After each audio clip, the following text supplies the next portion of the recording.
Berarti kuntum tunggu melata, sayang merebah di pohon cemara. Assalamualaikum, mulanya kata, saya sembah pembuka bicara. Good evening to everyone, hope you are in good health. This is my pleasure to be moderator for today, even and to be a part of this event for Management Group Project. I'm Reshalina and my colleague Siti Zulaika are nursing student from KBJUC, cohort 67. We appreciate you for taking time and we hope you. This program we will use two languages, Bahasa Melayu and English. To begin our program today, let's recite with doa Al-Fatihah.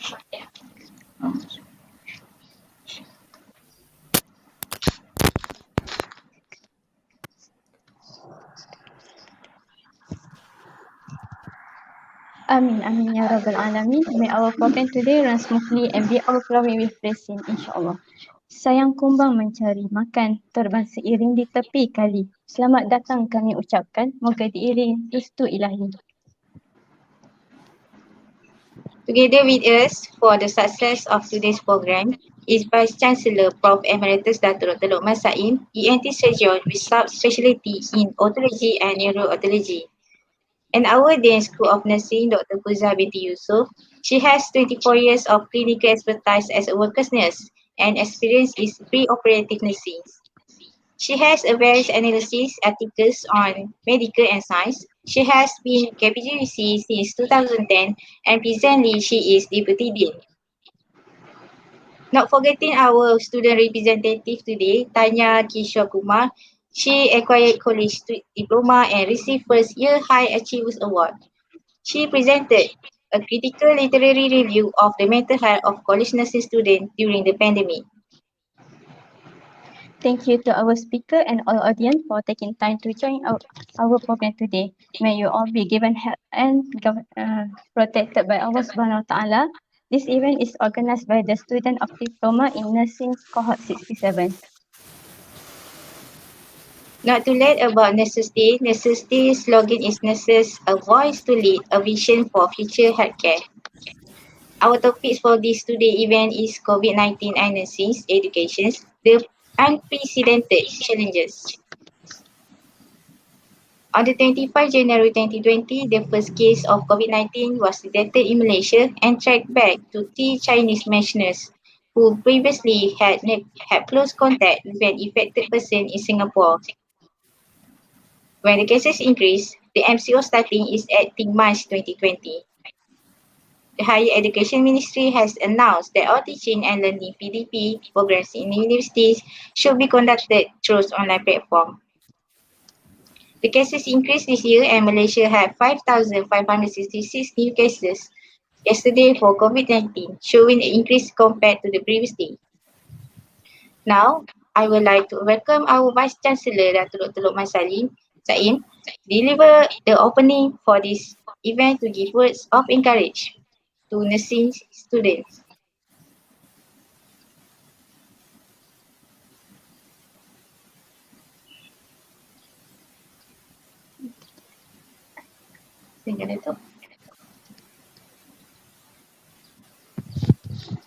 Sorry Datuk, tak dengar suara. No, sorry about that. First of all, Assalamualaikum warahmatullahi wabarakatuh and salam sejahtera. Good afternoon, everyone. And I would like to thank both moderator, Siti and Nur Sharina, for inviting me to participate in this webinar. And also like to welcome the other two speakers. Of course, our Dean, Dr. Fuzia and Tanya. As the topic mentioned, we are facing unprecedented challenges. And I think in terms of education, one of the field of education that is greatly affected by this pandemic are the clinical courses, and one of which is nursing education. besides medical and physiotherapy and all that. I think nursing education is greatly affected by this pandemic, and I'm happy to participate in this discussion as we have some experience for the last probably 1 year conducting nursing education in a different way that we used to uh, um, 1 year ago and before that. I just want to say that it is challenging, but I would say that we should take this as a lesson, a big lesson for us to rethink and relook at the way we do teaching and training in nursing. We have to remember that probably after this, the curriculum, the assessment, the exam, and how we measure success in education of nursing will be different. And I think I look forward to hear from the Dean herself and from Tanya. You have probably first-hand experience of the changes. And I have also my thoughts about this, which I will share with you. I think that's all I have to say for a start. Nosharina and Siti.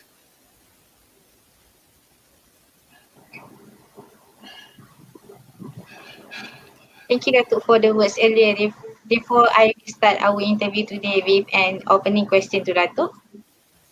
Okay, I'm ready.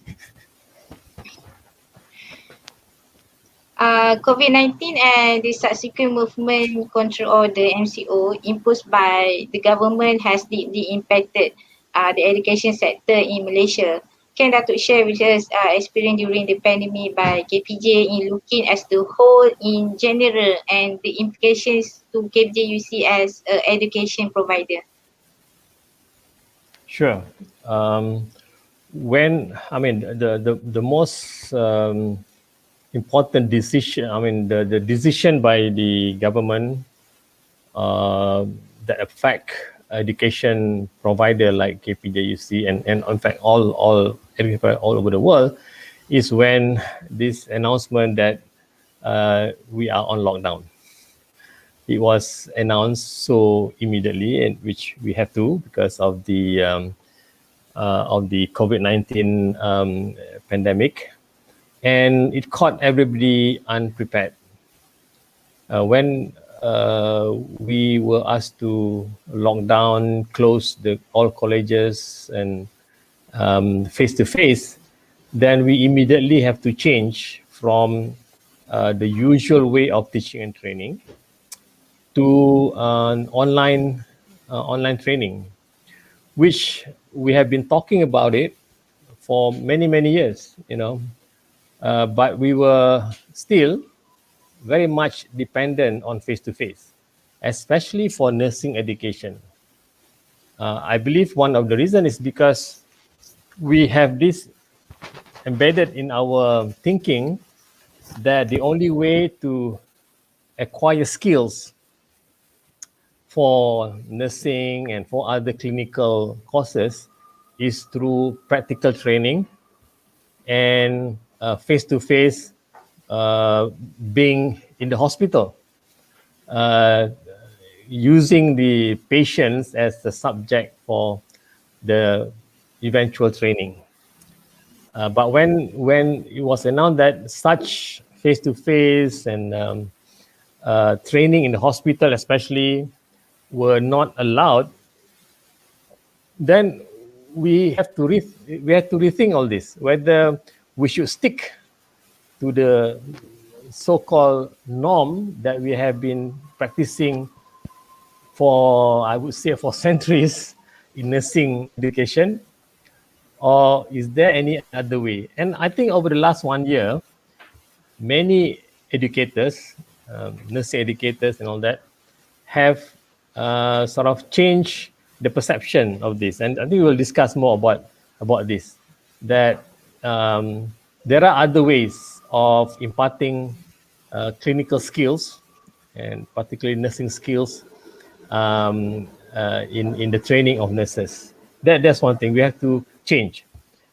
Many, especially KPUC, we were not, as I mentioned, not prepared, but we had to do it. So one of the challenge was at that time access to the internet, Wi-Fi, because once we have to send the students out back to return home, how do we ensure that the students have access to the internet?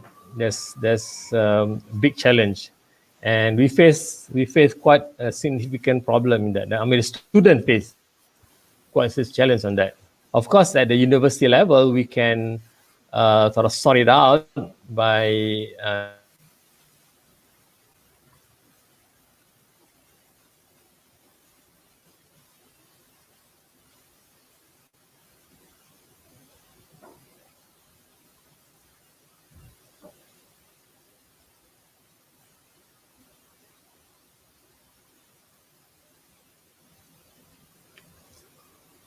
sorry for the, I was interrupted. Yeah. Are we okay now? Okay. So challenge number one was just I mentioned just now, how to ensure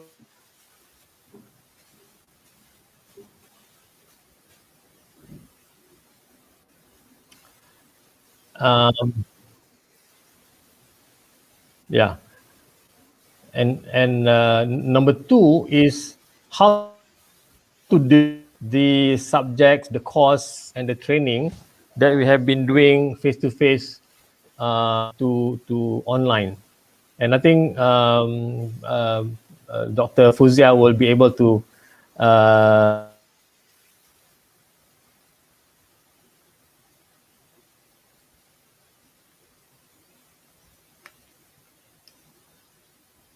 online. The other challenge, I mean, in the general sense, is of course how do we do the assessment? We can deliver, you can learn. The challenge will be the assessment. We are again so used to having the assessment through examination, looking at the skills, capability.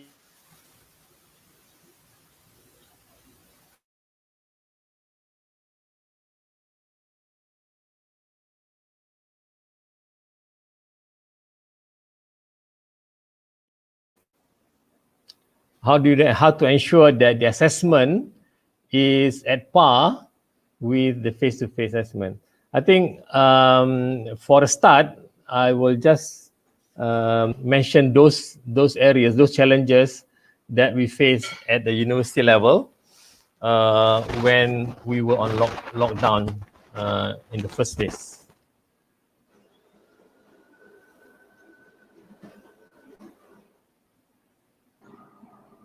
Hello, are we okay? Okay, Doctor.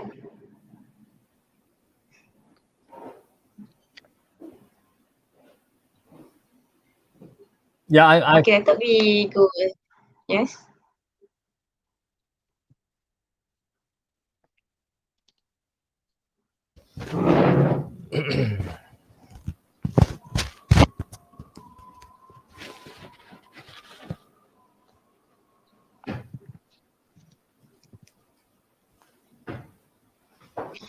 Okay, Datuk.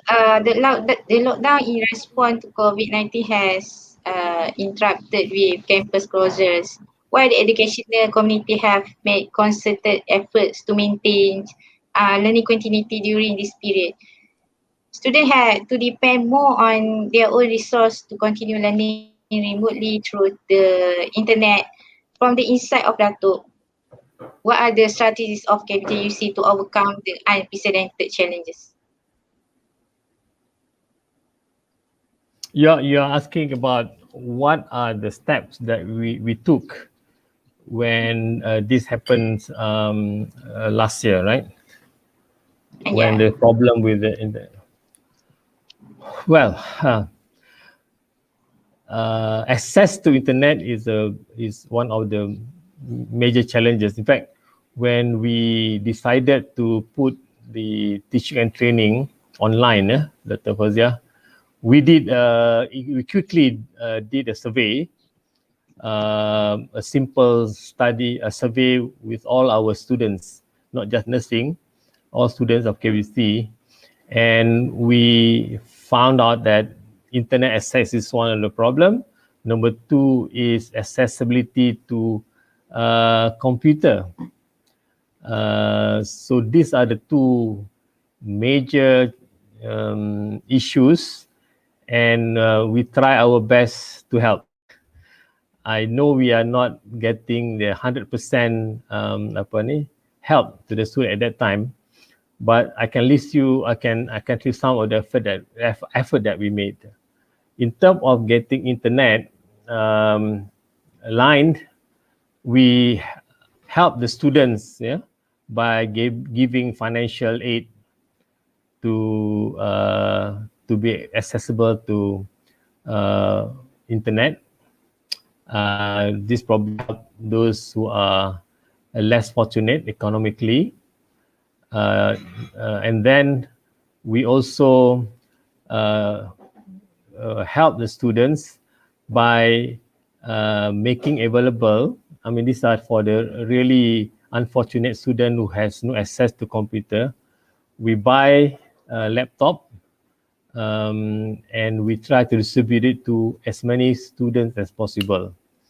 I don't know when Tanya or siapa tu, Siti, you have heard about that.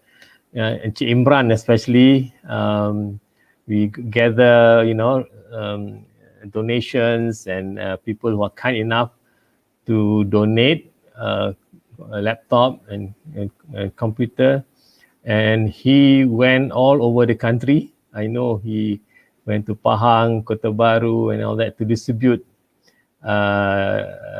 computers to our students. So we go as far as sending this computer to them, because we heard that in one family sometimes there are two or three or probably more of the children in the family who have to get access to a computer and laptop, but in the family they only have one laptop, and some of them are just using their phone and to follow the online lessons that 3 or 4 people in the family have to have access to.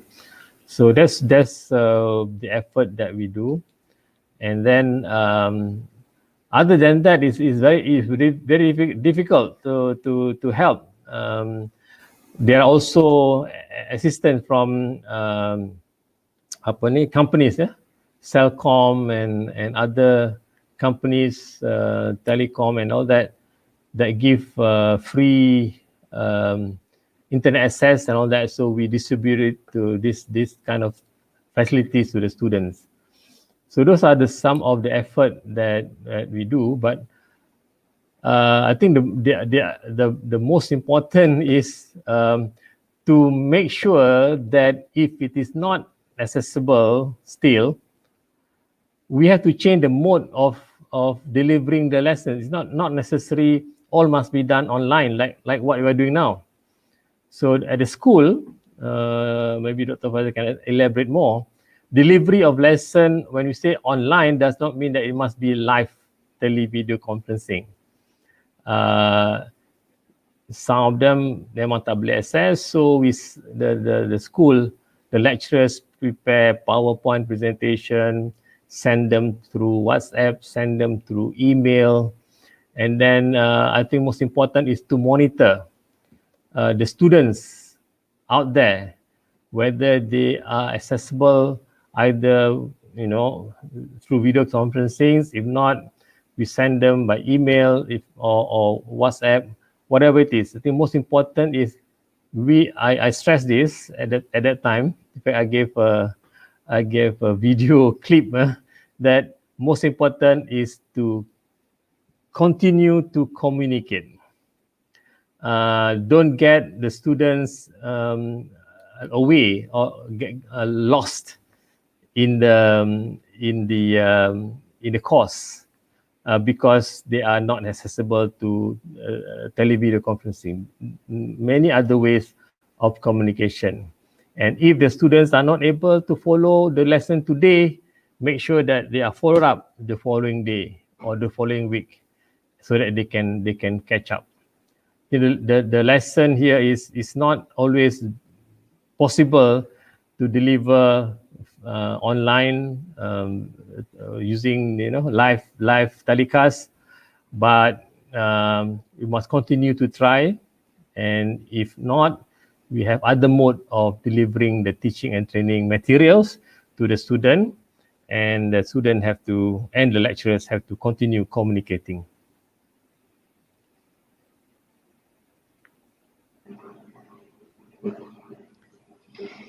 Higher education. You don't have to ask me all the question. you can intersperse with question to Dr. Fuzia and Tanya to share their experience on the same question. That will, okay, I think, make it more interesting. Okay, Dato'. Yeah, So anyway, thank you, continue. Dato', for, yeah, continue. So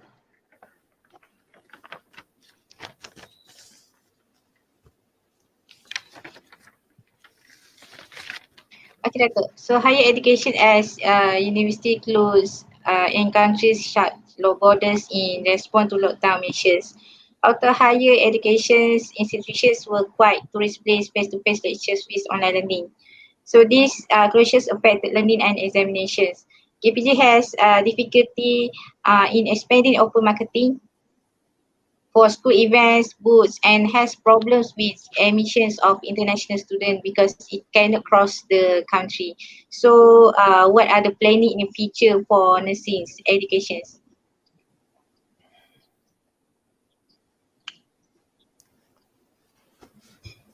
I think this question should be for Dr. Fazia. anyway, these are some of my thoughts on nursing education what we learn from the pandemic, on nursing education. As I mentioned earlier, we are so used to the way we deliver nursing education in the past. With a lot of improvement, of course, from the time Florence Nightingale do the training until now, a lot of innovations. But basically, it is the training of the skill sets to nurses so that they can, acquire the clinical skills and the care to patients. That's the way. And this is mainly through face-to-face clinical experience in the ward. We were, before the pandemic, we were sort of, Dr. Ozia, we were very proud lah. Kata, if you join KPJUC, we have our own hospitals and the training is done at the hospitals. We offer them more clinical training compared to other universities. They are accepted as part of the services for nursing in KPJUC and KPJ. Looking back now, since everybody is on lockdown, including us, probably you cannot claim that much because even now pun banyak student yang tak dibenarkan masuk ke hospital and all other restrictions. So from this, we should learn that it is not just one way of imparting clinical skills, especially nursing skills. It's not just by training them face-to-face with the patient. So there have to be a different way, and one of the way, of course, more training in the skills lab. It cannot be just dependent on patient. In fact, in a way, is learning, is a lesson for us also, that probably we have to be more innovative in our lab setup. Of course, this needs investment. Nowadays, there are many smart mannequin kan, that we can use. We can do practically all kind of clinical situation in the lab. I'm sure you have heard this. They can make the mannequin to have hypoxia, respiratory arrest, and all that. You can have a mannequin with tracheostomy, and the tracheostomy dislodge, and the saturation come down. All this can be simulated. So that has to be improved if you want to be prepared for future training of nurses. The other way is delivering it through more use of simulated patient simulation. Just the other week, I think we were discussing about psychiatric posting. You know, one of the posting affected in the nursing course is psychiatric posting, because not many hospital has a department of psychiatry where you can post the student to those department, and everybody has to depend on KKM hospital, either apa tu dekat Johor Bahru or in Tanjung Rambutan kan. I was just discussing and Dr. Fozia, you know, let's look at what is the objective of being posted to psychiatric ward or hospital for, I don't know, 2 months or something like that. Well, number one is to get them to see and experience what are the clinical situation or clinical or kind of patients in the psychiatric ward. And we can list it down. The most common one will be a patient with schizophrenia, patient with depression, patient with manic depressive abnormalities, feeling grandiose and all that. All these features of patient with psychiatric problem can actually be simulated. You know what I mean? I can become a patient who is schizophrenic easily.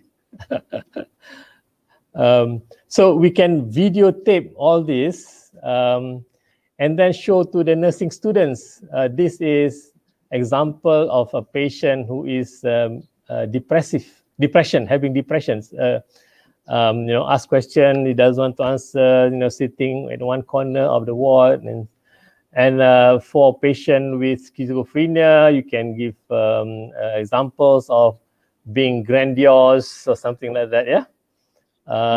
So to me, that is one way of delivering experience in psychiatric skills, you know, making diagnosis based on video. Of course, this is a substitute, but that's one way that we can do. And therefore, we have to have more thinking out of the box rather than the usual way. Because sometimes the usual way is, we postpone the posting. Hopefully next year COVID-19 is over, then we can send for posting.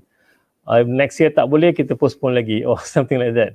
But sometimes we just have to stop postponing and do things differently. Similarly, the experience about nursing education that I saw is the assessment. We have always thought that assessment is, you know, through either skills lab assessment or practical assessment in the ward. I think now we have to think of more of one, of course, continuous assessment. We don't have to wait until the end of the posting.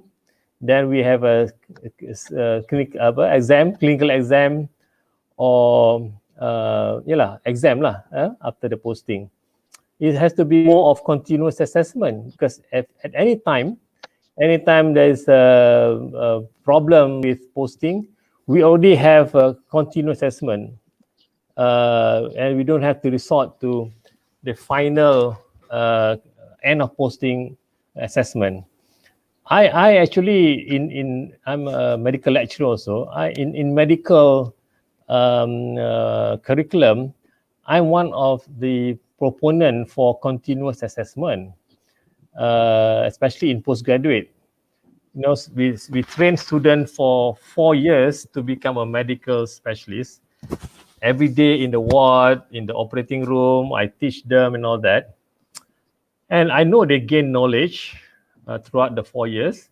But unfortunately, most of the exam is conducted at the end of the posting, and it's about an hour of examination.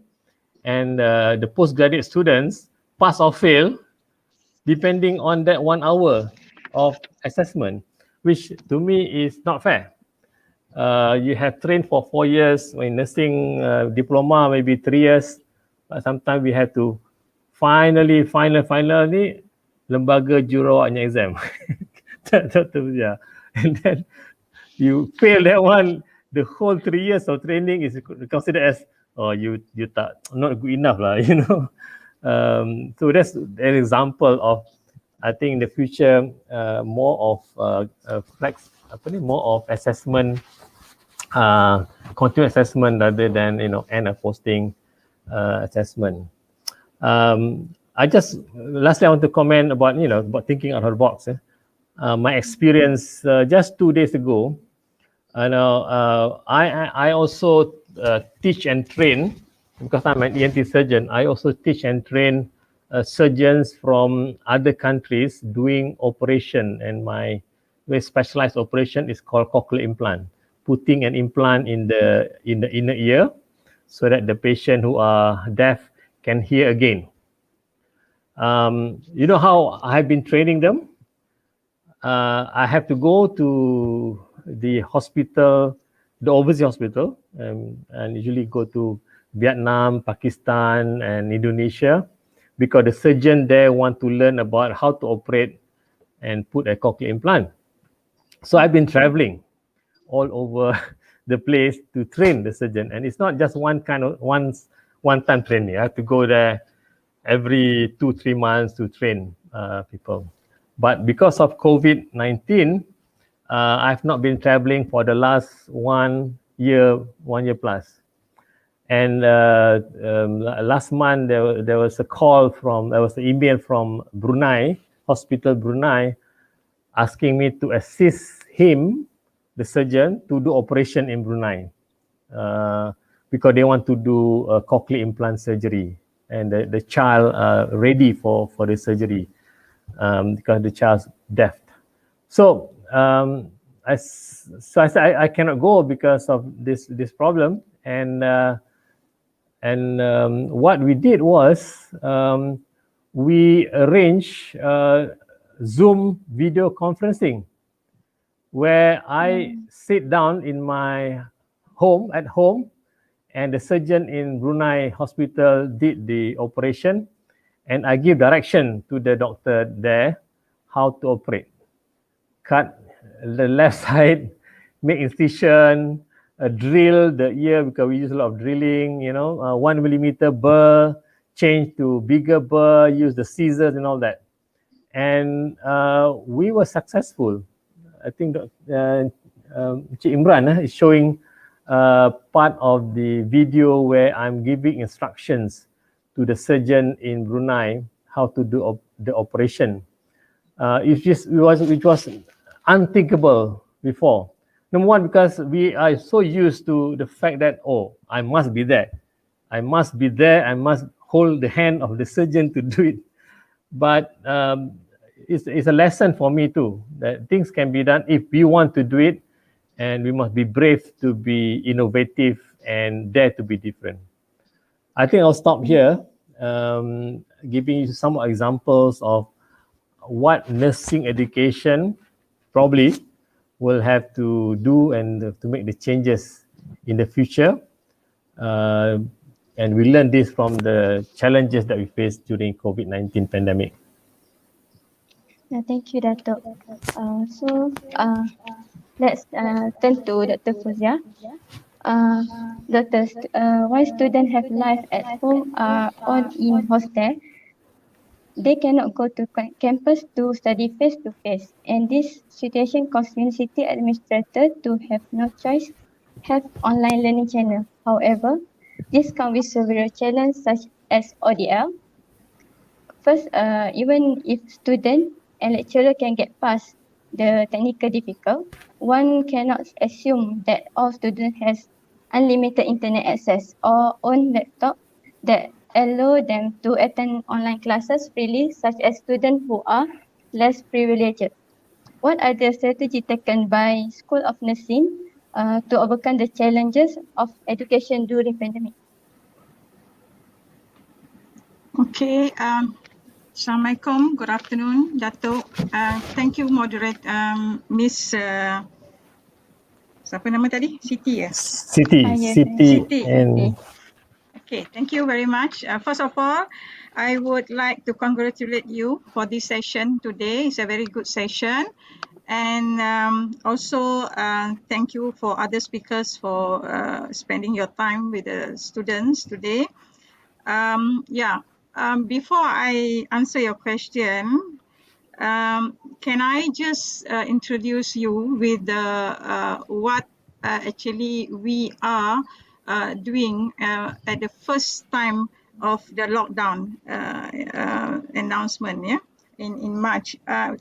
Before that, I would like to just brief you on what is your program. What is the what do you call that? The component of your program that important for you to complete or to graduate to become a registered nurse. Can I have my slide, please? Yeah, Thank sure. you, Mr. Imran. Yeah. Okay. Next slide, please. Okay, look at this course alignment, ya. This is your course, ya. Sama juga macam program lain. We have to achieve the learning goals and objective for every module, ya. And this must be aligned with the teaching and learning activities that been set in your curriculum. Yeah, this is the one that your lecturer at school, trying to deliver, for every module. And the strategy, as Datuk mentioned, we have been so used with the traditional way, face-to-face classroom. And whatever that we deliver to you, we have to comply with the curriculum. Curriculum which is been governed by our our Malaysian Nursing Board. Okay, so whatever that content that we deliver to you and the strategy use assessment is all written there as a blueprint. So when the COVID-19 pandemic occurs, we have to divert from the traditional way of delivering this content, meaning that we have to always be aware that whatever that changes we are going to make, it has to be approved, it has to be permitted by the Malaysian Nursing Board. Otherwise, your recognition at the end of your course, when you graduate, whether or not you are allowed to sit for your lembaga exam, as well as whether or not your certificate will be recognized by lembaga. So that is our to say restriction, not to say restriction. That is our constraint at that time. Okay, next slide, please. Okay. I remember it was on the 16th when we came to know that that we have to draw back. Call back the students from clinical. We have to close the university and so forth. And changes in all aspects, all done in a one-day decision, I think. Yeah. All the classes within a day, we have to make sure that all the classes are converted, going to convert to online. And clinical postings has to be rescheduled or find alternative. At that time, we only think of rescheduling, and then skill lab session stop, and later on only given permission with the restricted number for final year student to come back to the campus. Otherwise, the rest all has to be through either video or we postpone to a later time, yeah, for them to come back. Okay, next one, please. Okay, challenges. Yes, I heard about students and also academic staff. This is throughout our first lockdown, yeah, in 18 March onwards, and the first challenges that faced by students and academic staff is to adapt with the new teaching and learning environment. Yeah, that was the time where I remembered when the announcement was made by the management to stop the clinical as well as theory classes. We had a short intensive training, yeah, for the for all the lecturers who involved with the module delivery at that time. Yeah, we can't call all, but those involved at that time was called to attend the intensive workshop. We call it a half-day workshop to ensure that they are doing the right things and the students benefit from that. Yeah. Yes, online it is not new, but it is not what do you call it? Not a not been practiced for undergraduates curriculum delivery, especially for diploma, because your classes is more on face-to-face. Yeah, we are so used to that. Not only from the academic, I also, we did our survey after a few weeks of online classes that students also not used with the online. They are preferred to come back, to have face-to-face teaching and learning, because they said they can ask questions, they can communicate better than with the lecturer. Okay, and yes, as what Datuk has mentioned, internet access was one of the problem. We know, we are aware about that, and we thanks the management of KPJUC for their effort, as well as SITE, yeah, which led by Mr. Imran, that some of the students has received their refurbished laptop, yeah, and also what do you call that? There are other helps and also support from the academic staff, which we were quite flexible in terms of internet access. If you can't access to the synchronized classroom, meaning that like Google Meet and all that, we use other platform. Yeah, some of the lecturer, they use Telegram, WhatsApp. There are many ways they can communicate with the students. And even I came to know one of the lecturers saying that, Google Meet, you cannot accept more than 100 participants, which the group is a bigger group, 130, 125, something like that. So the effort that made by the lecturer at that time, she divide the class into two, yeah, into a smaller group, so that, but she has to take extra effort. She has to deliver the teaching a few times, yeah, compared than before. So I also received a few report from the coordinators, because coordinators always communicate with the students, that some of the students are very stressful in the house. Yes, we are aware that, I myself, I did a few counseling to the students. I called them, have what do you call that, share their problem with me and all that, and we did refer them to the person who can actually have better counseling support, because we have at college we have our counselor, so we refer them to a counselor. I think now he's back to the clinical, and completed his study. So that was the challenge part lah. When I heard about his problem, then I aware, not all students are very fortunate to have support from their family. Yes, sometimes in the house, you can say a few family members having their online classes, but for this student,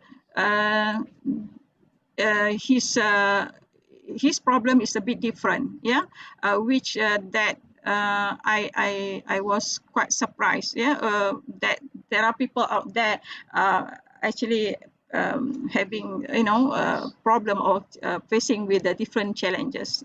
But we try our best. We try our best to help and to facilitate the student with their home-based study. But the first thing, the most important is you need to come forward. As Datuk mentioned just now, you have to communicate. You have to come forward. You can find the lecturer in charge, or if not, then you go to coordinator, or you can come straight to me, or maybe you takut nak cakap dengan Dean, you can go to the coordinator, and also the whoever lecturer in charge that you are comfortable with. You can talk to them. Okay. All right. On the academic part, the adaptation with the internet learning, even myself, we are still learning until today. We manage because every day we learn new things. We learn, and thank you to our Mr. Imran again side. He's very supportive, and at school level, nursing especially, we are actually having a few online training conducted by site center of Department of Mr. Imran who support us in terms of training, guidance, and so forth. So we are actually having other challenges, like for example, how to manage the student learning, especially in the classroom, especially those who are having a class in the morning, so maybe more than 120 students. I remember I have to teach a bigger group number of students. We don't know what they're doing behind the scene, and even we have a ground rule say that you have to on your video so that I can see your face, and just to see whether they're engaged with the learning or not. But then I again feel a bit guilty because with the slow internet access, they're trying to save, they're trying to save that internet access so that they can only listen to voice. And then during my class, student in and out, a few times, which interrupting the class or disturbing, my lecture and all that. So I did I put my rules that given the time, say for example at 9 o'clock, I give 10 minutes for those who come in late. But if you come more than that, you have I cannot accept you to be in the class. That was not quite right for me to do that, because I came to know later on that this student messaged me that it's not that they wanted it to be in and out like that, because the internet again, suddenly it's shut off and then it's not stable. So that is the interruption, the classes. Again, here we try to get the best we can for the student, but the quality of that teaching, quality of like in and out like that, it's difficult for others to focus in our teaching. IT competence, again, sometimes we miss that button. We don't know how to, it delays our classes all the time. But then I think over the 2 years, we learn a lot, and we can see the improvement and for the academic staff to deliver online teaching. Okay, compliancy and recognition. Whatever that we do, sometimes we have a restriction in terms of, say, Datuk mentioned about assessment. Assessment is one of our what do you call it? Is a very challenging part, because it has to be approved by the our Malaysian Nursing Board.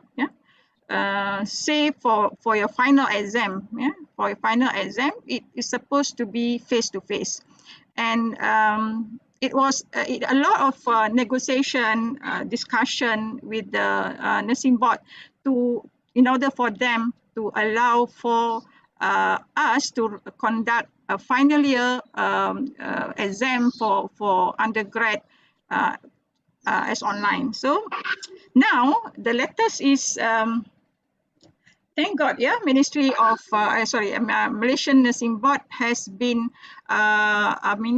taken the initiative to conduct your nursing board exam as online. Otherwise, it was supposed to be face to face. Okay, this actually against, like I mentioned just now, it related with the recognition of your certificate. Not that we can't conduct on our own, but because your program is governed by this nursing board, the one that produce your license and all that.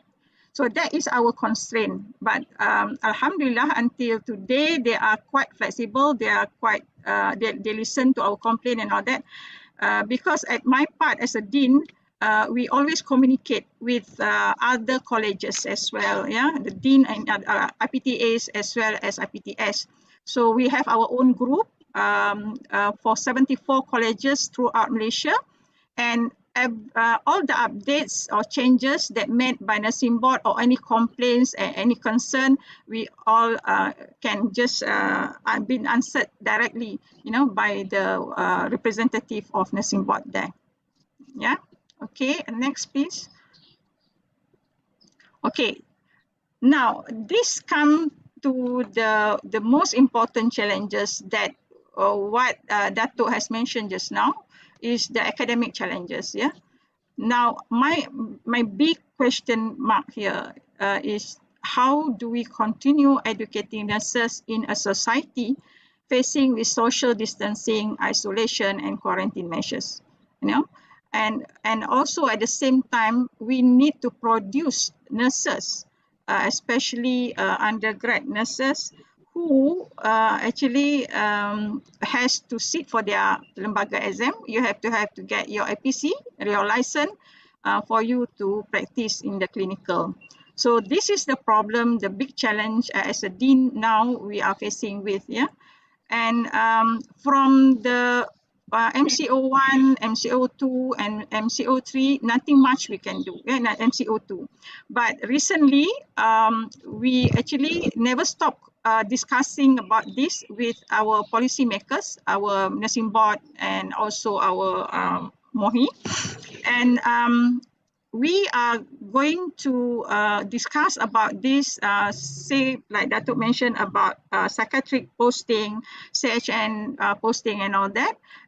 There will be, hopefully there will be a solution. On 28th of June, end of this month, we are going to have meeting with nursing board, the Director of Nursing of Malaysia, the MQA, sorry, not MQA, the DG, our Datuk DG, Tan Sri Nur Hisham, and also Datuk Husaini, I think, from Ministry of Higher Education, to discuss about alternative for this posting, as well as other concern from nursing education. And next, please. And opportunities, looking at the COVID-19 pandemic, yeah, we talk about challenges, but from the positive side of it, we actually can see the opportunities for us to increase our accessibility for distant learning. You know, like now you are having webinar, so the same thing you can actually learn. You can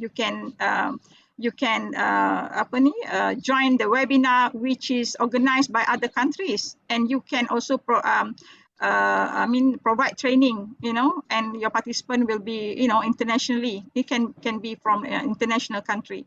So another opportunity in academic is innovative teaching and learning. Yeah, like Dato' has mentioned, the video conference, doing surgery, doing procedure. Probably in the clinical, when we are doing the procedures, you can learn. It can be a live telecast to our campus, and we can. The student can learn, you know, in a real scenario. Okay, real. And then currently in our skill lab, we try our best. Yes, the best is simulation. Yeah, high fidelity simulation technique of developing preclinical skill for the student, but it is costly. It costs a lot of money. Yeah, and for the time being, what we do, we are actually developing video. Yeah, video that you can see in the YouTube. There are a lot of video, you know, for procedures, nursing procedures. But then we want to have our own, you know. Think our tutors, thank you to our tutors, you know, in their effort while you're at home, they have to come and develop this video in the skill lab. Yeah. I think they completed the semester 1. Inshallah, they will be continue. They will continue after this MCO. Then I hope by end of the year it will be completed, so we can have our set of procedures, nursing procedure in the form of video. Yeah, so you can have it with you, but then again, you have to have your it is what do you call is what you are having, you know, the procedures list and all that. You have the procedures checklist, right? So this video is actually follow that our own curriculum, our own procedure list. Yeah. Okay. So next one, in the career, you know, as opportunity from this pandemic COVID, you can see in 2020, the year of nurses, nursing has become popular. Has become very popular in social media and all that. Everyone's talk about nursing. They talk about how to that motivate people to join nursing. Yeah. And this is also opportunity for you. Yeah. For your future career. Where you should be proud, you know, we should be proud that to be a nurse. Then when you graduate, people look at nursing as a profession, as a frontline profession where which they are what do you call, dia sanjung lah, yeah, dia sanjung tinggi, and you can see everywhere people put a photo of nurses trying to help the patient and all that. That will be a new challenges for you actually. Yeah, though people express their gratitude and all that, but at the same times you have to be aware that the challenge is there. Yeah, because why I said that as a challenge, when during my time, in the hospital and all that, and this kind of photo, we are not allowed to take this kind of photo and publish, moreover to publish it. Yeah, But now everywhere, you can see even the procedure lifting the patient in the ICU, video of patient, under ventilator. It was actually prohibited. I don't know. I think that too also agree with me, because at that time all these photos are prohibited. But now it's everywhere. Yeah, meaning that the public is observing you. Yeah, every movement, every practice, every movement of you in the clinical has been, because they have their phone camera and all that. So that is a challenge. Yeah. Okay. The opportunity comes with the challenge. That's what I meant. Okay. All right. And because of this pandemic, it's a lot of in the healthcare system is in the transformation. Even the Kementerian Kesihatan Malaysia themselves has come up with the new policy and all that. And one of the agenda, the strategy is transformation of care, delivery of care. Yeah, transformation. So in this new transformation agenda, the role of nurses has changed. Yeah. So meaning that by the time you graduate, the role of nurses is no longer a bedside care only. Yeah.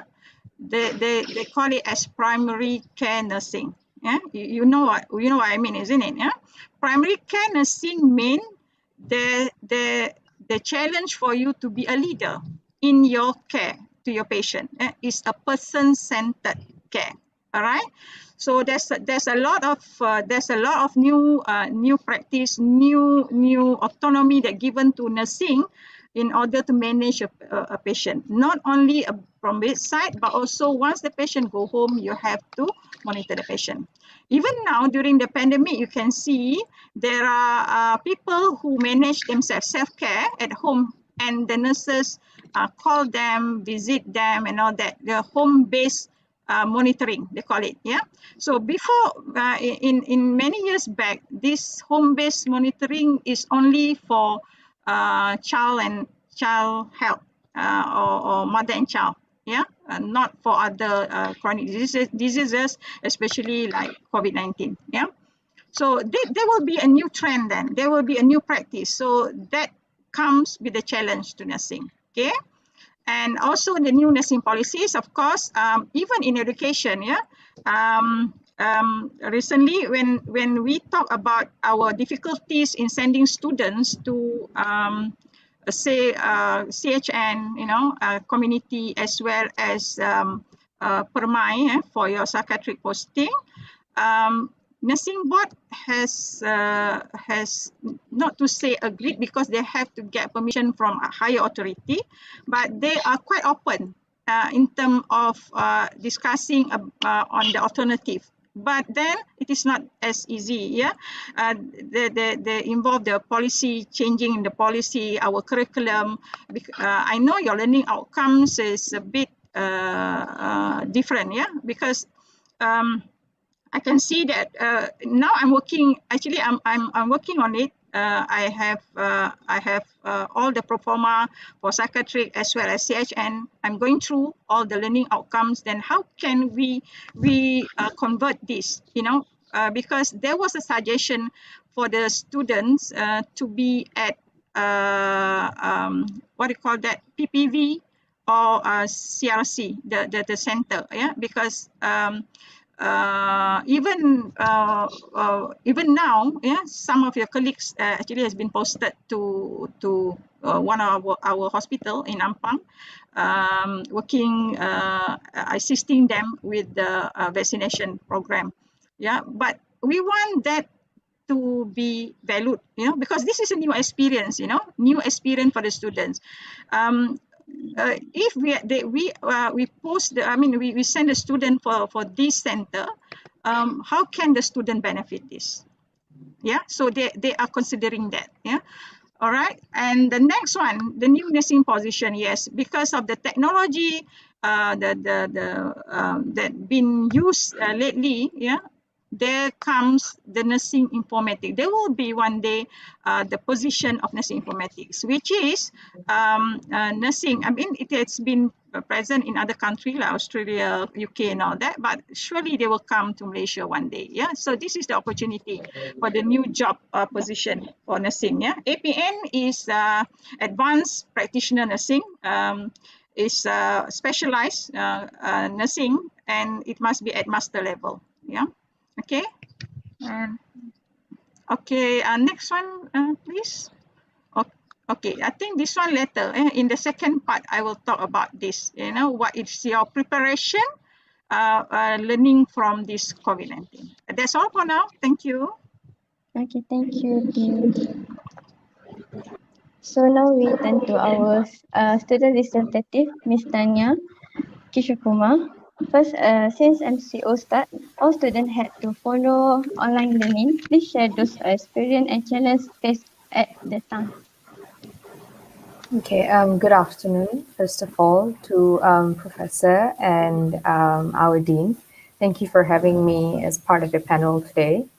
In my opinion, I think I probably spent about 3 semesters learning everything online. And I feel like the experience is obviously different in comparison to face-to-face learning. And I feel like it's because if we're in class and if we have any question or queries, we're able to ask our lecturers directly.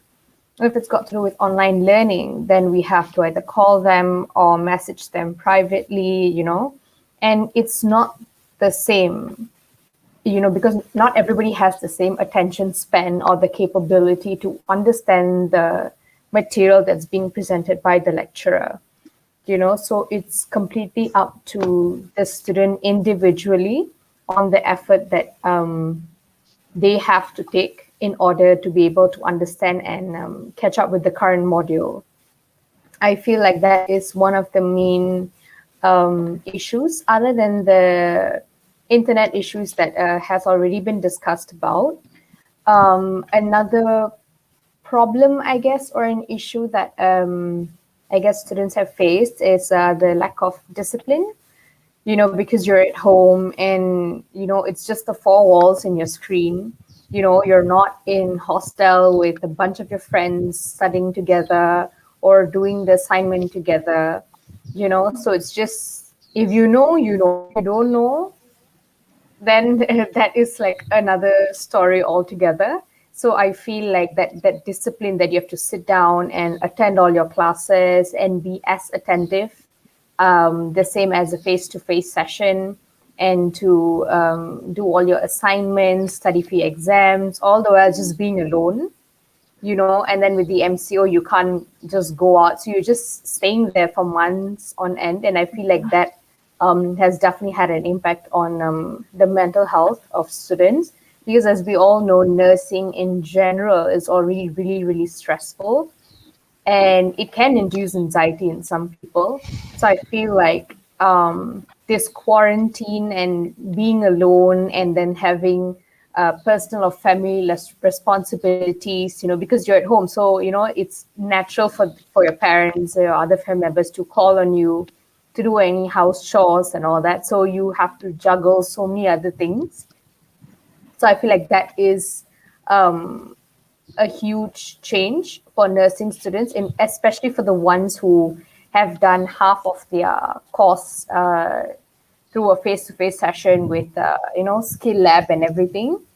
And now it's all reduced to computer screens and YouTube, Google Meet, Zoom, you know, so you're like left to your own devices because the lecturers can only do so much to help you through a screen. So, yeah. So interesting, Miss Tanya. Thank you for your sharing with us. Can I ask question? Can I ask Miss Tanya a question? Yes, madam. Okay. Siti, yeah, Tanya. Okay, you mentioned about your difficulty, yeah, to adapt with the new learning environment through online, from face to face to be at home alone. You have to juggle with your family members, maybe, how do you so far, how do you encounter that? How do you overcome that in order for you to focus in your study at home? Okay, the first thing that I feel like is really important is you have to plan your day. You have to schedule that, okay, your classes start at 9. So maybe you get up a bit early, you have breakfast and everything, and then what time classes end, then you need to have some time to yourself, maybe in the middle of the day, so you can take a break and, regroup yourself. Then you have to plan your assignments. That's really important. Planning is what I've realized that is the only thing that's going to get you through your semesters, to be able to do well, and the conscious effort from your end as a student to always reach out to your lecturers. If you have a question or you're not sure about something, you need clarification. That's really important because the lecturers do understand, like where we as students are coming from, that we are both facing difficulties, them as lecturers and we as students. So if you talk to them about your problem, whatever situation you're facing, and there are certain times where our lecturers were really nice enough to give us some room to be able to complete our assignments, probably slightly after the deadline, because they understand that it's not easy to be optimistic 24/7 or every day when, the pandemic is on the rise and you're just by yourself. Like nobody else can understand what a nursing student is going through other than another fellow classmate of yours, So I feel like these kind of things are really important. Scheduling, structure is very important, and discipline. But I feel like based on my experience with like my classmates, the feeling of guilt if they aren't able to achieve whatever they've planned for that day, I feel like when you have that guilt, it does affect your workflow and your state of mind. So it's really important to give yourself a rest day, or to tell yourself it's fine. I may not have been able to do anything today. We can do it tomorrow. You have to give yourself the time to breathe and just, cope with it, because you're not alone. The whole entire world is with you, So if you're facing a problem, it's a 99% chance that someone else is facing the exact same thing, So yeah, those are the things How that do you I how do use. you handle your mom or your sibling or your to disturb you or interrupt your online learning? Because Close the some door. student is suddenly you say, Tanya, there's a rain coming. You have to get. So That actually how do you does handle that? happen. Okay, Yeah, so if I'm in class, my brother would be in class as well. He yeah, was focusing on his SPM. So he yeah. had like stress of his own, and then my mom would be working online as well. So everybody is in their own room, and like all having online classes or online meetings. So we understood, we always tell in advance that, okay, I have class from like 9 until 1. Don't disturb me then. If anything, just knock the door so we can like mute our mic or whatever. Because I guess we've all had that experience where we're on call or something, then they just come barging in and be like, you have to take the clothes, it's raining, or you have to feed the dog. So we just inform each other in advance that, okay, I will be busy from this time to this time, so don't disturb me. Yeah, so it's that mutual Otherwise you make respect. what do you call, you make a signage on your door. Don't Yes. disturb me from this time to this time. Or we write it on the fridge, we put it there like, don't you Yeah, dare disturb me. Yeah, yeah, we do yeah. that. There are many ways actually. Yeah. All right. Yes. Do you have to Okay. close your kitchen door? Well, unfortunately, I don't have a kitchen door, so it's open. So I normally just our room door is fine. My mom will always be in the hall. Yeah. My brother No, in I Yeah. his mean room. you I'm in you my room. no, I mean to prevent you from going to the kitchen and have tidbits. Yeah. Actually, it's actually with me right now. So my next question is, do you put on weight during your Actually, I've Studying at lost home. weight due to the stress. Lost weight due to the stress. Yeah. lost weight. Yeah. Interesting, Yes. interesting. Yeah. Okay. Okay, now we see the comment from audience. This is for this. Okay, this question about for the student which have internet problem and also financial problem. What did we give them solutions? Din. Okay. Internet problem and also financial problems. Okay. I think Dato' Difficult also is question. here. A difficult question to answer, but of course, so far at the management level, even school and management, school ourselves actually we are not that rich, but then we have a good support from our management. We have many ways to help you. Just come forward. You can come forward and can talk to me personally. What actually you are facing with. Yeah, as I mentioned, you need to communicate, and we see what we can do. Yeah, if ever we cannot help you directly, but there are many ways now. Yeah, there are many what you call agency or NGO. We can facilitate you for help. Okay, who's that? Dimple, is it?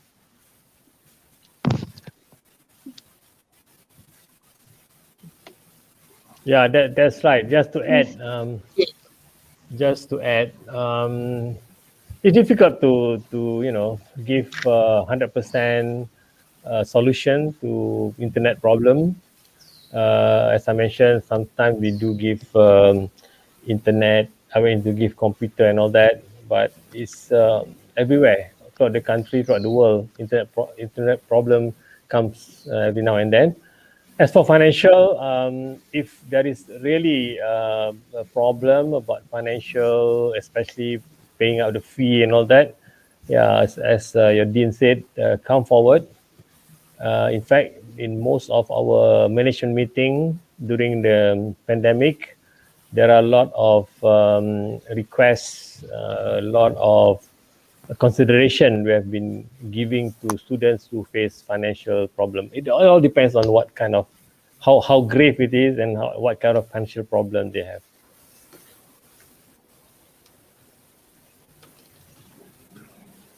Okay, Dato'. This Um, question. maybe I'm sorry. I have to leave in about 3 minutes because I have another meeting with in postgraduates. But before I leave, I probably want to say a few more words to our nursing students. First of all, I'd like to again thank you for inviting me to be part of this webinar. Congratulations for organizing this. A few things that I think we should learn, especially students, learn from this besides the education, curriculum change and all that. One is you will realize that we don't have the time to learn everything. We plan, the school plan to deliver the curriculum. You all plan to attend online or whichever way, but sometimes it's just not possible to learn everything when you're a student, right? You can't finish the curriculum and say that, okay, I'm done with the curriculum. I'm now a graduate nurse. I'm ready to work. Yeah. It's never enough. Okay. Nursing, medical, physiotherapy, whatever, clinical work that we do is a continuous process of learning. But I want to add one more word, learning and teaching. So we at the end of the day when we graduate from nursing school, that's not the end of our learning. We will have to continue learning. If we have no opportunity to learn about how to do stoma dressing for some reason, well, when you first work in the hospital, take the opportunity to learn, and learn from who? From your senior. And the other lesson is being a nurse especially a senior nurse, you must also continue to teach. Do not depend just on your lecturer in the college. Kalau tidak, nanti kan lepas you dah graduate, you nak tanya, a nurse, a new graduated nurse or new employed nurse come to see you. You are now a senior nurse. Say, can you teach me how to do a stoma dressing? Don't turn around and say, wah, you tak belajar ke ni masa kat nursing school? You know, it really turn off your junior colleague who want to learn. So as a senior, we must always be willing to teach. Yeah, so learning and teaching and learning is a continuous process, and each one of us are student and each one of us are teacher. That I think you must remember. COVID ke tak COVID, when people come to ask you for new knowledge, new skills, for guidance, always be willing to give that. Number two is trust. I mean, this is commonly said. But during the COVID ni lebih lah dia menyerlah ya.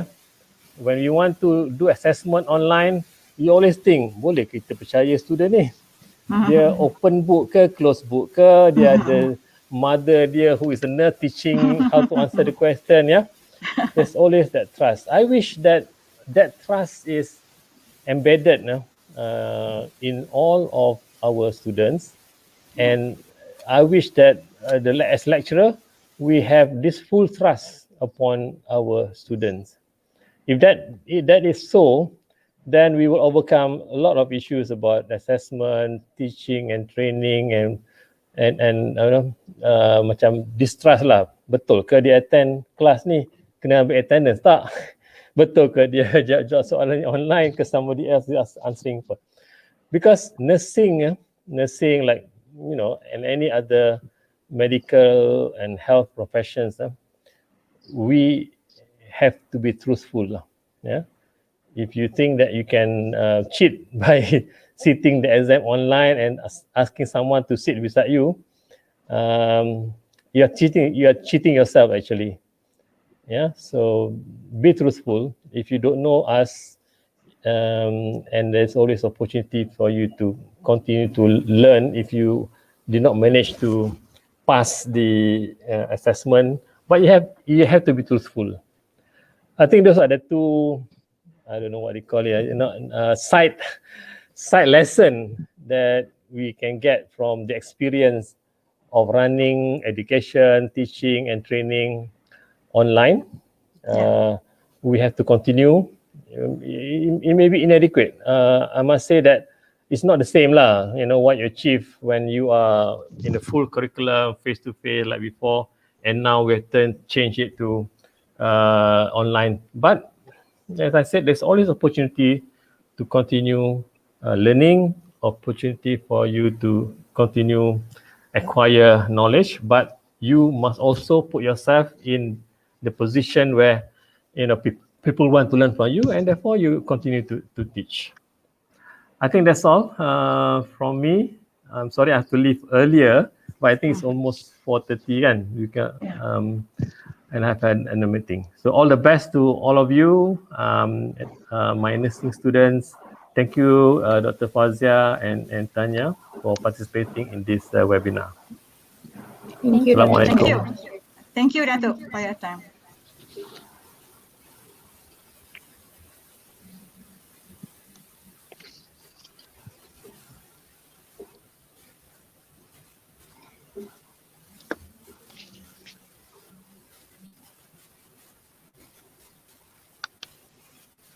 Okay, Now we- seterusnya kita continue to Din lah. Din still ada slide untuk show, right? Okay, maybe I just continue with what Dato' has mentioned just now, about how do you what do you learn, what do you learn from this pandemic, from online teaching and learning and all that. And I think for that, can I have my slides back, please? Okay, all right. So what Dato' has mentioned just now, actually, I can consider that as what do you call, something that I need to reinforce whatever that happen out there, during this pandemic. Though we are not involved directly with that, but we learn from the experience of the frontliners, especially nurses who works with the COVID-19 patients, whether it is in the hospital, in the community, or at the quarantine center, like MAEMS and all that. You have seen every day, every day you have seen people posted their in media social, Facebook, Instagram, and YouTube, all the photos and videos of the frontliners caring for COVID-19 patient. I've seen one video on how nurses manage the patient. I think more than 100 patients, at MAIP. It's very interesting, because traditionally when you care about the patient, you go to the bedside, right? You go to the bedside, you give support, you give moral support to the patient. How you give moral support to the patient? Comforting the patient. You heard about therapeutic touch? Have you heard about that? Yeah, when we want to comfort the patient, we hold the patient's hand. We always been taught, by our lecturers, right? And we said, put your hand on the patient's shoulder, shoulder touch, to comfort the patient. But now you can't do that. Remember, there's no physical contact with the patient. You have to be in full PPE. So in this my apps one video, unfortunately I can't recall back, I can't retract back the video, where these nurses, they are actually in the what do you call that, the nursing counter, the nurses counter. They have close, kan? It's a partition, between the patient and the nurses. They can't communicate, I mean they can't have a physical contact unless if there is emergency. So with full PPE, the team will go and resuscitate the patient. But otherwise, they talk through a microphone. They give announcement on and off and all that. Frequent announcements to keep them engaged with the patient, so that the patient can be informed all the time. What is the next procedure? What is the next procedure? Okay. You see, from here, what we learn is a different way of communication with the patient, different way how to develop your nurse-patient communication. Okay, and I can see how they joke with the patient. That's what do you call that? I can hear the patient was laughing. That looks like they're enjoying the moment and they're staying there. So this nurse actually effectively communicate with the patient. Okay. What we can learn from all this experience actually is something that I'm going to share here. Not to say a new things, but something to reinforce in order for you to success as a nurse. Yeah. Okay. Next, please. Okay. First thing is to prepare yourself. Yeah. As what Datuk mentioned just now. Not all the skill you can learn during your theory. So thinking critically, you heard your lecturer mention about this. Critical thinking. But how do you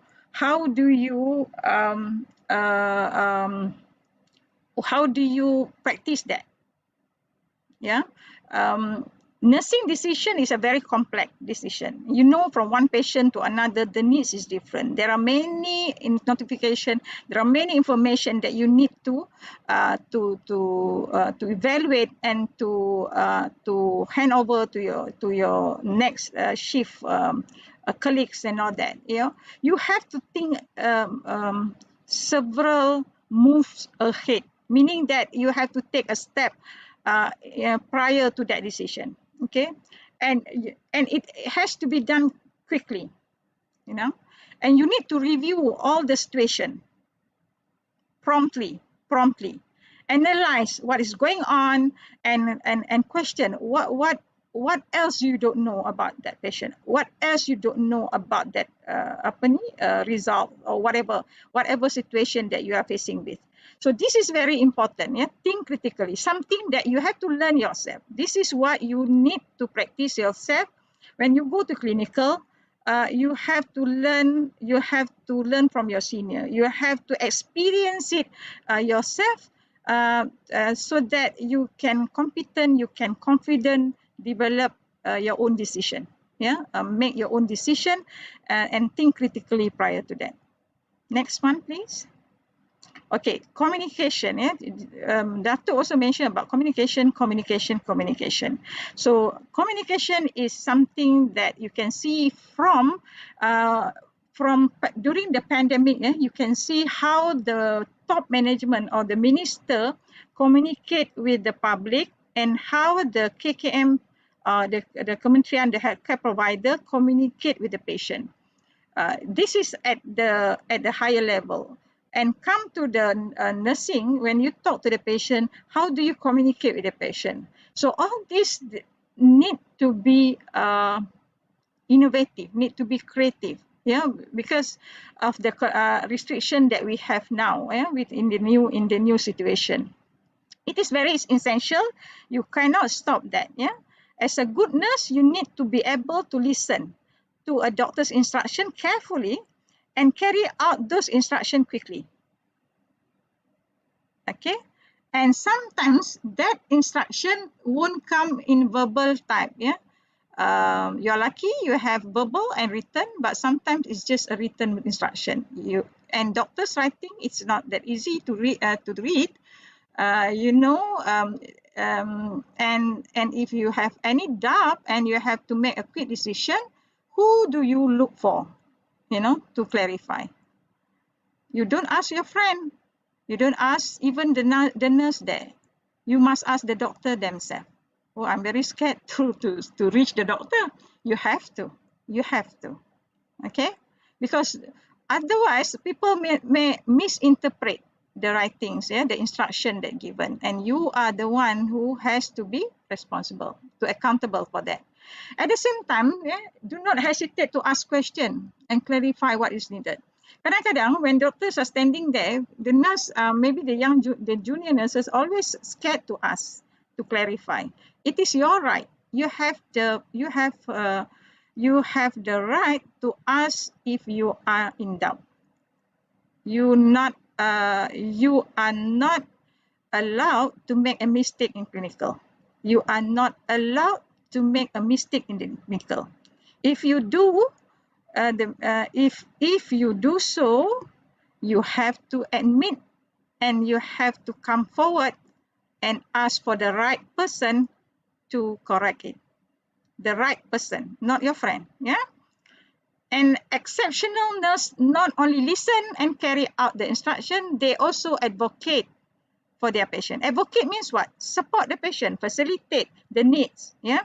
Sometimes the doctors has explained to the patient, but the patient, because of the power, maybe they look up to the doctor. Sometimes the patient feel, they are, whether they're asking the right question or not, they're scared to ask question. Yeah? When the minute the doctor left the bedside, you come in, they ask you the question. So you cannot say, oh, why don't you ask the doctor? They ask you because they trust you. So take that as a respect, and then you must be brave enough to convey that message or that question to the doctor, not to other people, to the doctor. Yeah, the doctor that take charge of the patient. Okay, next please. Pay attention. Okay, pay attention. You need to pay attention to both big matters and also the small matters. Yeah, sometimes it is small to you but big matters to the patient. So you have to pay to both stuff. Yeah. Okay, to patient, even the smallest symptom, they may take it big. Maybe for you every day you have seen patient having that symptoms. So it may be a small matter, but to patient that's a big issue. So you have to take both, as serious matter. Okay. Being detail oriented means you ensure that all your patients get the exact treatment. Because sometimes, say for example, you heard about during the pandemic. You heard about you heard about people having no symptom. Yeah, people lately. Yes. There are many cases who left at home, especially the elderly. I think couple recently, a few days back, couple who died at home of COVID-19. He died at home, because of the maybe there is symptom, or maybe there is just a flu-like symptom which they take lightly. We don't know what actually happening, but then some of these patient, they don't even have a symptom, so they take lightly. Okay. So one or two flu-like symptoms, they take when they take lightly, they think they can just treat it at home. So finally, when the lungs fill up with the lung has what do you call that, almost collapse. At that time, when the ambulance come, when reach hospital, they cannot be survived. Yeah, they cannot survive. So lately there is a incidents or the cases like that. So you have to take every symptom as important. Yeah. Okay. Next one, please. You need to prepare yourself again. When we talk about organize efficiently, it's not only organize your work, but also organize yourself. Yeah, you need to deal with multiple patients, remember, and at the same time, all at the same time. So each patient has their own personal requirement, and this actually is very critical for you to balance that, so that you can deliver your care efficiently to the patient. Yeah. So at your side, as an individual, as a human, you have to take care of yourself. You need to balance your life, with work and also with your daily life, with your routine. You heard about nursing burnout, nurses, burnout. Yeah, you saw many of them who works double shift because shortage of staff and all that. You have to be prepared for that. You cannot say, I cannot work double. I have to go back to my family. You cannot. That is a professional demand. Okay. So at the same time, if you really can't, then you must ask for help. If you are new to nursing field, you are going to need to ask for help. Sometimes when you are in the clinical, you have seniors around. You must be able to communicate with your senior. Don't just try to make your own decision, because that might endanger your patient's life. Organize means able to prioritize your work. Yeah? What is the priority at that moment? You have to carry out that task first. And your time, you need to spend wisely. When you write your report, when do you actually attend to the patient and all that, you have to learn, organize yourself. Okay, next please. Maintain physical stamina. Looking at the scenario in the hospital currently, with the COVID-19 pandemic, I really need to talk about this physical stamina, because in the curriculum we don't give all this, but this is what you learn from the field, from the clinical, from your senior, from the clinical environment. Okay, your physical stamina means that your diet, your own diet habit, your own meal time regular. You have to follow your regular meal, and if you always mention that, whenever you have a presentation, we are the role model, but when you are the role model, you have to follow the correct the healthy lifestyle balance. You need to balance your work and also your life. Okay. And again, when you are working, you need to also make the environment that make environment healthy, that can motivate you yourself to work, and also your patient in your colleagues. Okay, so that's why physical stamina, you see how many nurses or the healthcare providers with the full PPE, they're burnt out, they are out of their stamina, because apparently with that. Actually, when I was working during in clinical, in OT, sometimes we use this full PPE, the one that you use. We use in air conditioned area, 16 degree is different than outside there. Under the hot sun, even you are wearing double mask now, is suffocating. Moreover that the full PPE, covered 3 layers to 4 layers. So that really you can easily get exhausted. Next, please. React and think quickly. This is another thing that you learn. As Datuk mentioned again, I mentioned about what the statement given by Datuk just now. React and think quickly. Ni sangat relate lah, because he mentioned about sometimes you cannot really learn, you everything at one time. You really don't have time to learn everything at the same time. But when you go to clinical, suddenly you are facing with that situation, or the case comes in, just like what happened to our frontliners now. The COVID-19 came and they are not prepared, because all the time they are working in the hospital, the clinical environment, the type of cases they are facing with are different. This is the worst pandemic ever in this decade. Everyone was panicked, because no one knows where they come from, what is the type, or what is the what is the treatment. In fact, there was no treatment at the first time. And how do this pandemic spread? But what is the mode of transmission?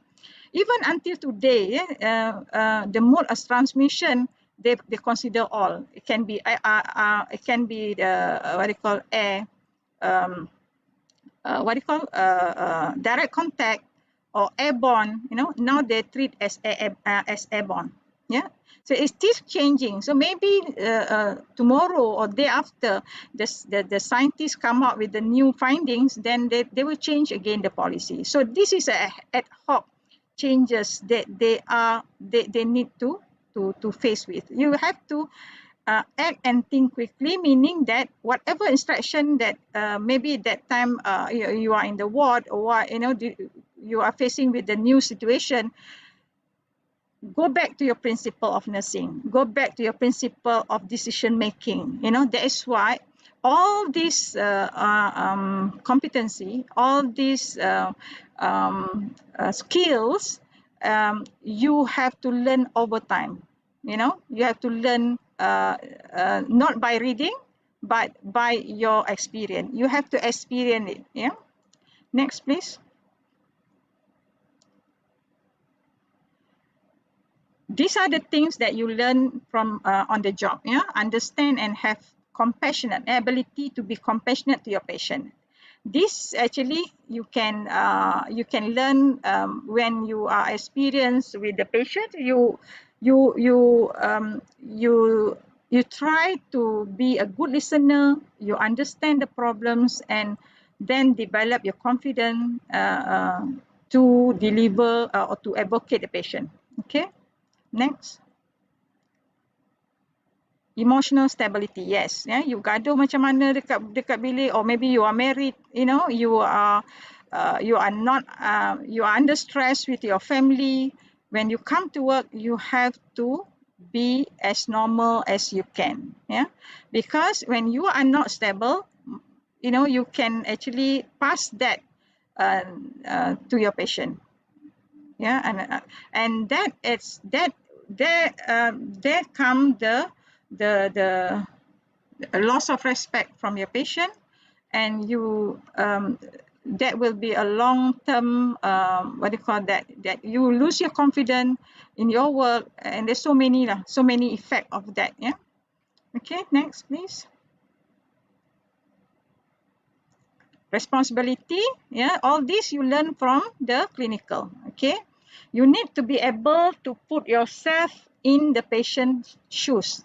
You have to know, you have to understand the situation that they're going through. Say for example, like you're learning from COVID-19, a lot of emotional and psychological experience, yeah, they're going through.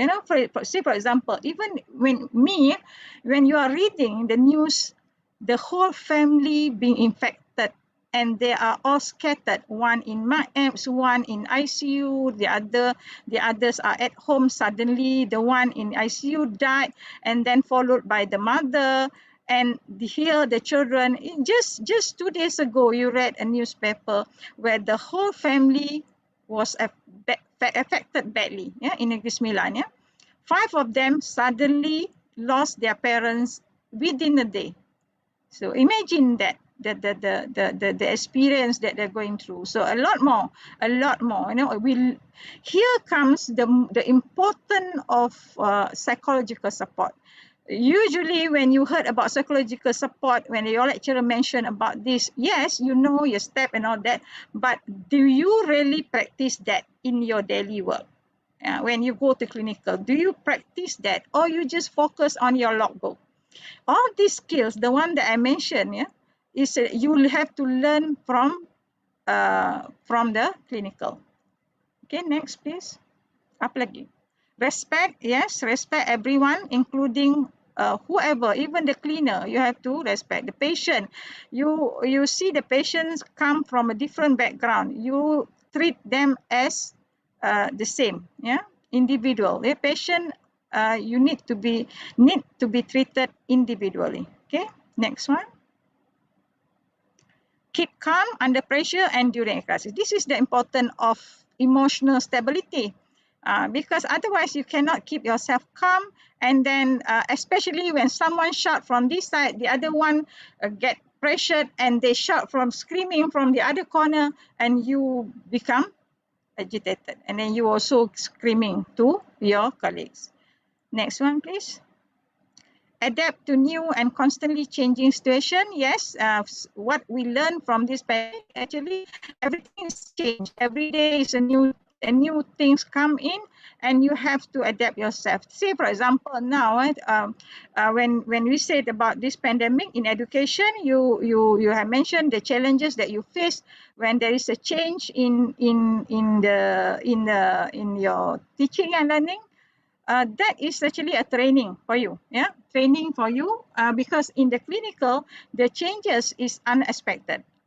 This is what you said, unprecedented challenges, yeah, because the challenge now is to prepare yourself to learn and to develop all these skills in order for you to face the challenges, yeah, the unprecedented challenges too. Next one, please. Improve your knowledge constantly. You cannot just stop. You cannot just based on your lecture notes and your whatever that lecturer giving you. What we are giving is only just a few percent, but you have to read. You have to learn in the clinical. You have to ask. You have to find the resources, the best resources for you to continuously learn. Say for example now about a new pandemic comes in. You talk about COVID-19, you learn about COVID-19. When you go to hospital later on, probably they find a new a new strain ataupun a new variant, then you have to read, because they don't have a book. We don't teach you in the college, but you have to learn constantly, yeah, to keep yourself updated with the latest policy in treatment, with the latest medication, and with the latest care policy to the COVID patient. Next, please. Okay, that's all. So as I mentioned, these are the skills that needed for you to be successful in future. Yeah, as a nurse, we can't stop the world from changing. Yeah, we can't stop the transformation, because it has to happen, and it's coming soon. Yeah, maybe now when you are going to clinical, you see the later on, after the MCO, you're going back to hospital, there will be a lot of changes. So you need to prepare yourself with the skills that I mentioned just now, in order for you to adapt with the new policy. Once you graduate, when are you going to graduate? You are graduate in 1 year time or 2 years time. Yeah, probably whatever you learn in the college now, there will be a change in the new in the clinical practice. I mentioned about the new position, the new policy, and all that. They will come soon. Yeah, and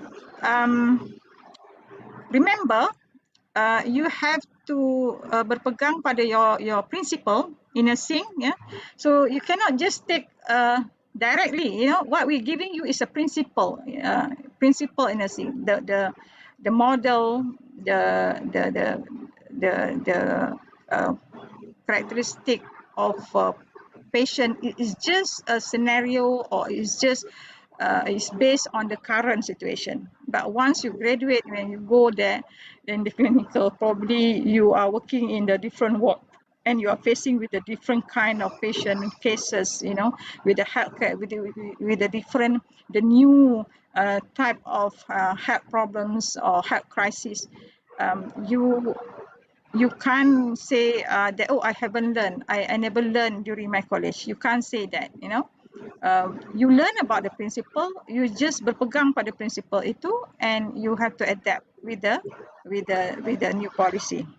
Okay, so I think that's all from me. It's already almost 5. Yeah, thank you very much for having me, and perhaps you have other questions maybe.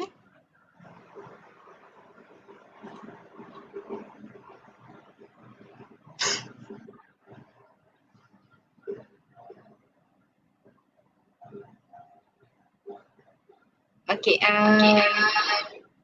So for Miss Tanya, anything else you want to share?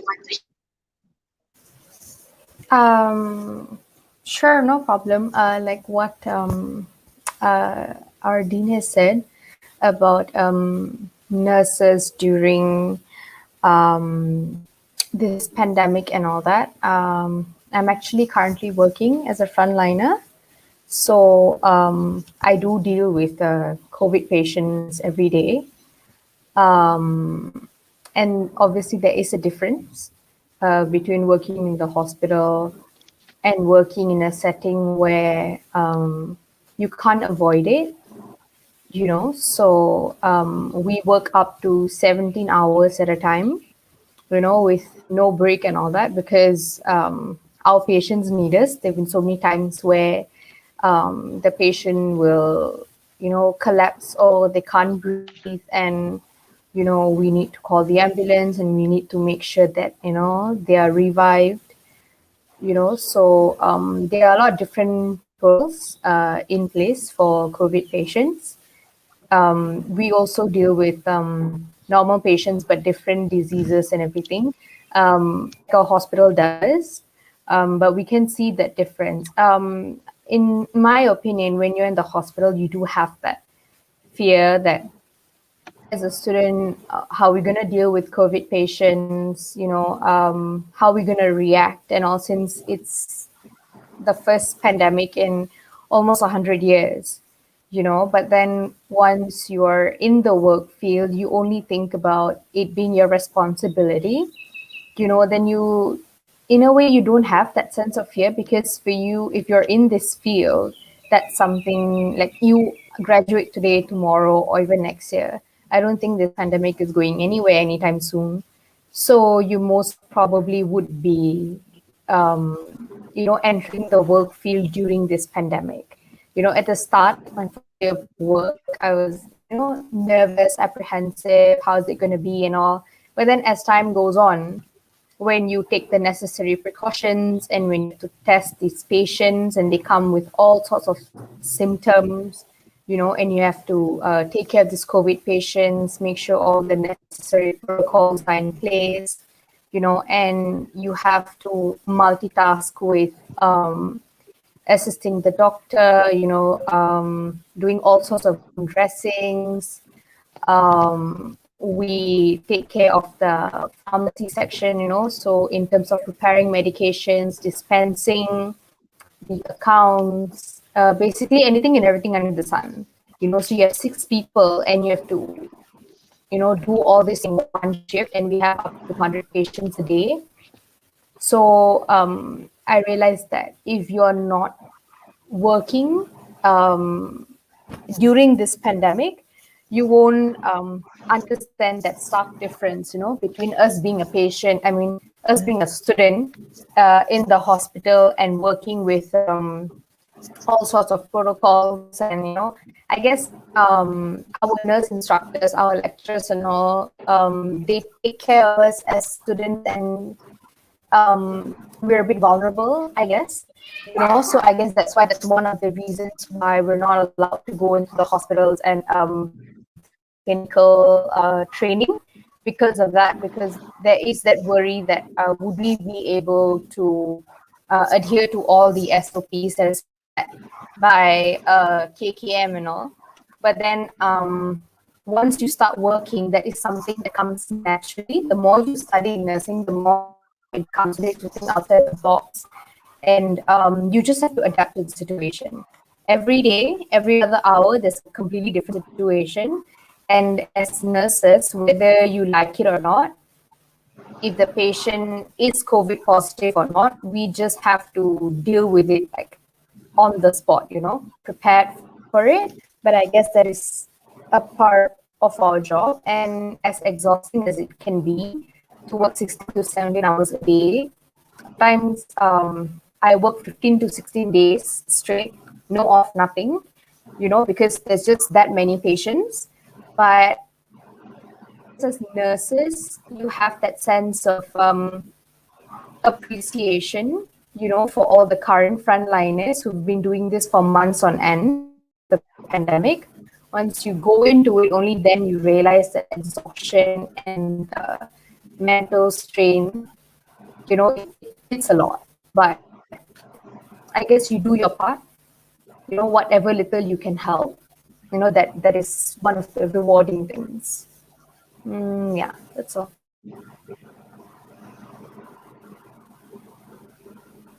Okay, thank you Thank for you, your Tanya. sharing with us. Okay. Okey, terima kasih kepada Doktor dengan Tanya. Semoga apa yang dikongsikan memberi manfaat kepada kita semua.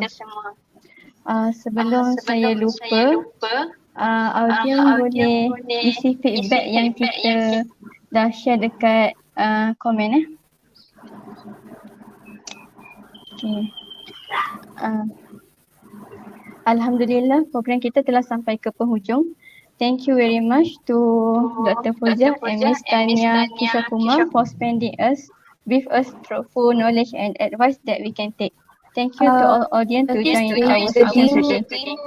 Siti, I guess can I conclude what Tanya has given just now, the sharing, I say from what Tanya has mentioned just now, her experience, with the COVID-19, I just want to conclude a few things, as a learning for all of your colleagues, when you look at the COVID-19 patient and this pandemic, what we learn from this, what are the most important skills, as despite that I mentioned just now, what are the important skills you think that needed by this patient? What are the first, what are the important care? What do As you think? nurses towards the Yeah, student, yeah. towards the patient, you mean? Um, okay. In my experience, when we There's a see these conclusion. patients, Mm. the first thing is not judging. I feel like, in a way, there is a stigma that if they're COVID positive, that means they have not adhered to the SOPs. But some of them don't have a choice. We have patients who are babies, who are 3, 4, and 5 years old, and I can see that fear. When we have to do the COVID swab for them, we can see that fear. It comes to the point where we have to restrain them, to be able to get all this testing done, and I feel like we just have to understand them, that it is a disease, and yes, it can pass from one person to the other, but we as nurses, we honestly have to be as non-judgmental and as patient with them as possible, because they tend to have a lot of questions. What's going to happen to them now? Yeah. So basically, I can conclude that COVID, there's no treatment for COVID, right? Yes.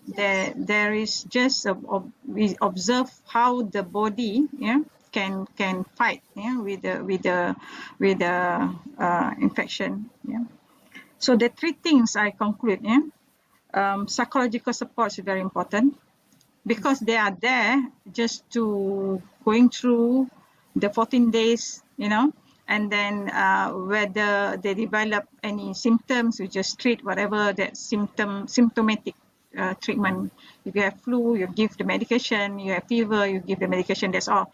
But psychological support, because of the stigma, as you mentioned just now, stigma from the public, and when people having COVID-19, people trying to be judgmental because you are not complying and all that.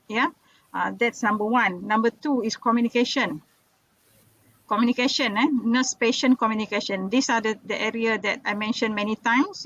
Communication. Remember, you are with a full PPE. You have to keep your social distancing. And how do you